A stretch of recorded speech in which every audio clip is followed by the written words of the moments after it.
Welcome back. My name is Matt Reiners, and I'm the co-founder of EverSound, a company dedicated to improving quality of life for older adults by giving them the gift of hearing. Today, I'm joined by Anna Ladig, Live a Dream support at Trilogy Health Services. Anna has been an activity director, a senior engaged life director, a memory care program coordinator, a regional director of life enrichment and memory care, and now Live a Dream support. Thanks for joining me today, Anna. Thank you for having me. I appreciate being here. Awesome. So, Anna, can you tell me a little bit about Live a Dream and what that looks like at Trilogy?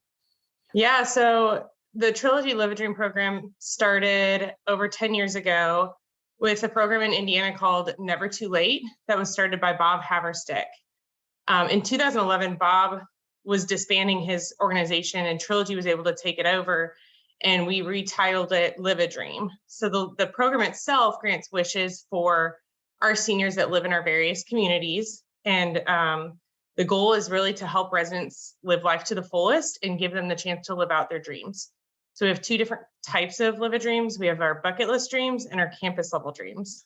The campus level dreams are, the more affordable dreams that are achievable at the campus level and can be completed by the life enrichment directors. The bucket list dreams are more expensive and a little bit more difficult to accomplish. And those dreams get submitted to our home office and approved and are organized by me in the support level. I love it. And how did you get involved with Live a Dream? Yeah, so I've been with Trilogy for over 7 years now, and I've worked in life enrichment. I started as an intern, then an assistant and a director, and then I was at the support level. And then when this position opened up at Trilogy, it was just really perfect timing for me and my personal life and my career. And I jumped into the role, and I absolutely love supporting the life enrichment directors and helping grant more of these dreams. And so really what I do is I reach out to them when I see dreams that are submitted and help them figure out how we can make it happen. I love it. And you had mentioned there's two types of dreams that you're giving out, the bucket list items, and then at the community level. Can you kind of give us any examples of those dreams that you're giving out? Yeah, so we grant all kinds of dreams. It really just depends on what the resident's interest is. So we've done thrill ride dreams like zip lining or horseback riding, parasailing, and then we've done some simpler dreams like private anniversary dinners, visiting a resident's hometown, or going fishing again. So the dreams aren't limited to specific service line or population.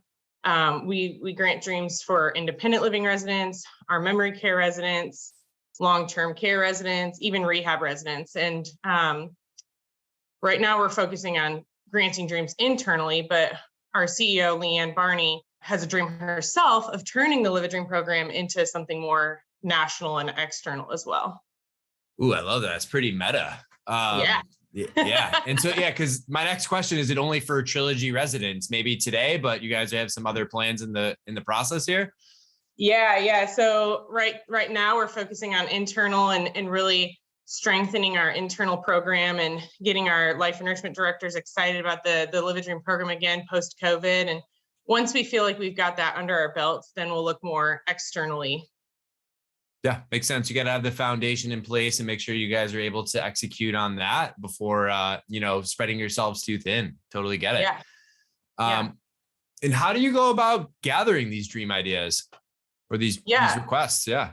It's a great question. So oftentimes our residents move in and they don't know what they want to do. They're struggling with a sense of loss with their independence, or they're struggling with depression, and they're done dreaming, or they think they're done dreaming. And so a lot of times what we say is that our life enrichment directors are dream weavers themselves, or they have to dream on behalf of our residents.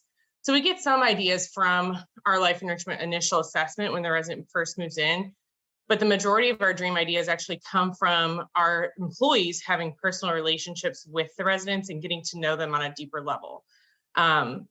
And so once they get to have that relationship with the residents, they get to know that, oh yeah, this resident would love to go back to his farm again and see it one more time.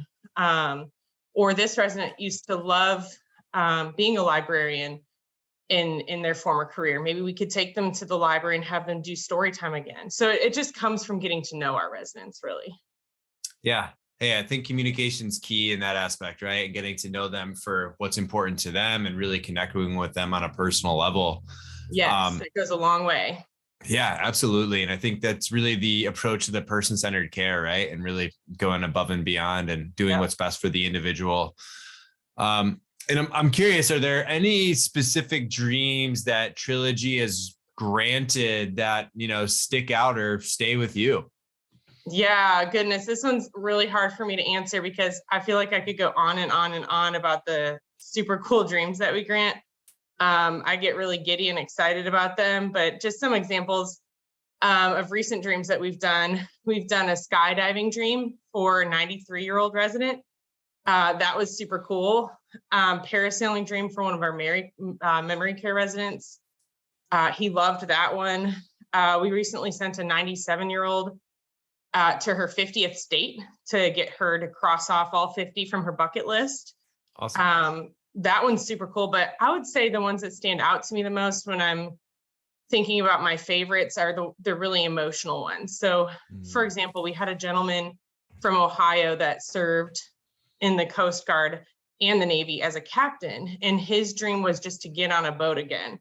So we reached out to the Coast Guard station Toledo in Ohio to see if they would be willing to partner with us on this dream. And they were, and it was amazing. They announced his arrival when we brought him. They announced his arrival over the intercom and gave him a salute and a special handshake that they only do in the Coast Guard. And not only did they get him on a boat, but they allowed him to captain the boat again. And the life enrichment director, when I was talking to her about how the dream went afterwards, she said that she was on the boat and she was going to get pictures of the resident, which we have, but she looked over at him as he was captaining the boat and she just saw tears streaming down his face because of how much joy he received from that experience. So those are the livid dreams that stand out to me the most, are the ones where, we see the emotion from the resident's experience. Yeah, it's so powerful, right? I mean, it's just to be able to give that back to somebody that I can definitely understand, how emotions can pour over. And so I noticed recently Trilogy had an Inspiration Fest, which I love the name of that looked to be for your life enrichment and memory care directors. And you had mentioned them a couple of times throughout this interview so far, but how does the Live It Dream program, either really help with these groups that are doing it, or 'cause it sounds like you guys are working pretty hand in hand on some of these dreams? Yeah. So we couldn't do the Live a Dream program without our life enrichment and memory care teams. They are vital to the program. So they're the ones that get to know the residents on the ground and get to interact with them, learn about the dreams. They gather the dream ideas. And then the life enrichment directors actually implement most of the dreams. The bigger ones, which we call bucket list dreams, we only can do so many of those in a year, but the campus level dreams are done at the campus level by the directors. And so they are vital to the success of the program. And it's just so important to be able to have a good relationship between me and the directors at the campuses for us to be able to grant these dreams. Yeah, I mean, it's all about that collaboration. And I know I didn't send this ahead of time, but I'm curious because you talk about the emotions pouring over for the residents, but granting these wishes, how do you see that impact your staff? I would imagine it's quite positive. Yeah. Yeah, it's very powerful. It's actually very empowering for the employees to feel like they're giving back to the residents and being able to have a meaningful work life. I've had so many phone calls and emails from people that have helped grant these dreams for the residents, and they're just so thankful for the program and the ability to go out and do that. And part of what I do is empower these staff to say, yes, let's just go ahead and do this and figure out a way to make it happen. And it really improves employee retention, employee engagement. It's awesome for the employees. Oh, I can only imagine, right? I mean, it makes perfect sense too. I know in my life, whenever I've done something positive for someone or just kind of, going above and beyond. Like those are the things that stick with you, right? And like makes you Oh, feel yeah. really good at the end of the day in order to do that. So I just, not that I love what you guys are doing for residents, but it's just awesome to see the staffing side as well. And, it's just, you guys are doing some really awesome, positive, important work. So kudos on that, Anna. And, I want to give you an opportunity here. If you could just give other senior living providers just 3 guiding principles as they're looking into the future, what would you say? Yeah, that's a great question. I think, looking into the future is going to be very important and essential for senior living. We have to start thinking about our baby boomer generation that's coming up and what they're going to want and expect from senior care. That's going to be so important, especially when it comes to technology. Our labor market's not really improving, or it's not expected to improve. And so we need to look into different technologies that will help us, especially with the boomers who are very familiar with technology. I'd say those are really important things to look into regarding the senior living industry. We need to be really proactive in making sure that our residents are living healthy lifestyles, and that they're thriving in our facilities. One of the best ways we can do that is to keep a holistic mindset, which can be very difficult when we get focused on things like clinical care, but we need to look at their diet, their exercise, their social engagement, their spiritual engagement, what cognitive activities they're doing. We have to look at the entire person. And so I think that's going to be really, really important for the future of the industry as well. And then I think just one more thing that I would say is just keeping in mind, our people are going to want to age in place. And so what can we do to help meet that demand for these people that don't want to have to leave their homes whenever something happens with their medical needs? So can we offer all levels of service if needed?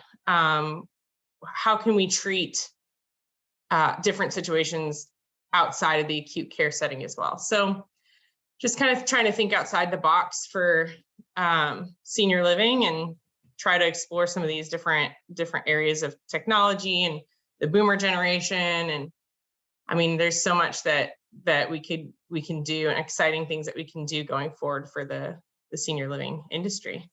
Yeah, I would have to agree. I mean, I think there's going to be some really unique challenges and opportunities as we look into the future, and just thinking outside the box is going to be crucial to really just set up the entire industry for success. I think some of the things that have happened over the last, 30 to 40 years, granted, I haven't been around that long personally, but from what I've heard, we're going to have to change things. And it's people like you, Anna, that are helping to do these initiatives like Living Your Dream, that I think, my hope is that more groups will do things like this and just continue to put more positivity and good vibes into the world.